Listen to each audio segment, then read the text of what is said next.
अकेले 2020 में 10 मिलियन लोग कैंसर से मर गए थे। Chadwick Boseman, Paul Allen, doctor Seuss जैसे फेमस, रिच और इन्फ्लुएंशियल लोग भी कैंसर को बीट नहीं कर पाए। सो क्या रीजन हो सकता है कि एक ऐसी बीमारी जो अभी तक hundreds and thousands of millions में लोगों को मार चुकी है, including some of the most famous and influential people on the planet, उसका कोई क्योर नहीं मिला? क्यों ये बीमारी आज भी हजारों फैमिलीज को बर्बाद कर रही है? 2-3 साल के बच्चों से लेके बूढ़ों तक सबको इतनी पेनफुली उनके डिमाइस तक लेके जा रही है। कैंसर एक ऐसी कंडीशन होती है जहां हमारे बॉडी के सेल्स कॉन्टैक्ट इनहिबिशन नाम की प्रॉपर्टी लूज कर देते हैं। As suggested by the name, contact inhibition में जब सेल्स एक दूसरे के कॉन्टैक्ट में आते हैं तो उनकी ग्रोथ इनहिबिट हो जाती है, मतलब कि रुक जाती है। कैंसर में जब सेल्स ये प्रॉपर्टी लूज करते हैं तो दूसरे सेल्स के कॉन्टैक्ट में आके अपनी ग्रोथ रोकते नहीं है और प्रोलिफरेट करते रहते हैं, जिससे मैलिग्नेंट ट्यूमर्स फॉर्म हो जाते हैं।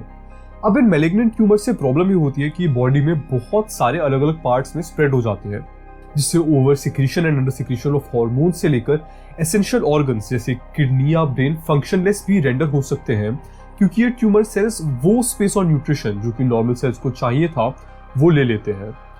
अब यहाँ प्रॉब्लम ये है कि सिंस सेल्स ने कॉन्टैक्ट इनहिबिशन लूज करी है तो इसका मतलब उन सिलेक्टेड सेल्स का डीएनए ऑल्टर हो गया है।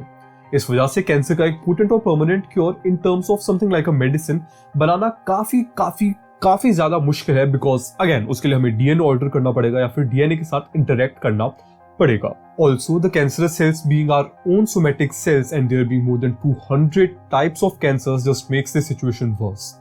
इसके बाद हमारे पास कुछ ही मेथड्स बचते हैं, जैसे कि removing the tumour by surgery, chemotherapy and radiotherapy. इन मेथड्स के साथ प्रॉब्लम यह है कि इन मेथड्स को अर्ली डिटेक्शन और अर्ली एम्प्लॉयमेंट की जरूरत होती है।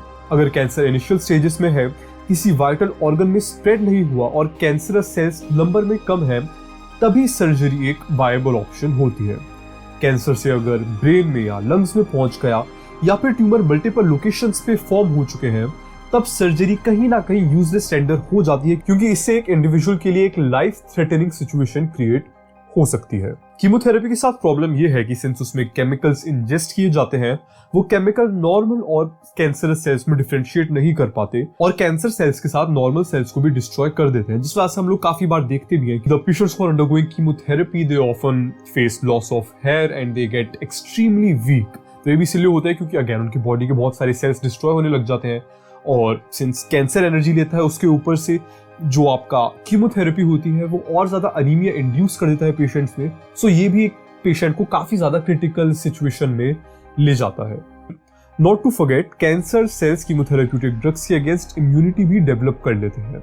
रेडिएशन थेरेपी के साथ भी सिमिलर प्रॉब्लम्स है, सिंस उसमें भी कैंसर सेल्स को रेडिएशन से इरेडिएट किया जाता है, जिससे वो मर जाते हैं। ये रेडिएशन हमारे नॉर्मल सेल्स को भी डिस्ट्रॉय कर देती है। That is why radiation therapy is also not a very potent method and is obviously not a potent method when it is used in a standalone manner. So, due to the inefficacy of current treatment methods and cancer being an occurrence of gene mutation, tumors acting like entirely sovereign organs of our body with their own nerve system and blood supply, cancer has become a problem humanity just can't seem to get rid of.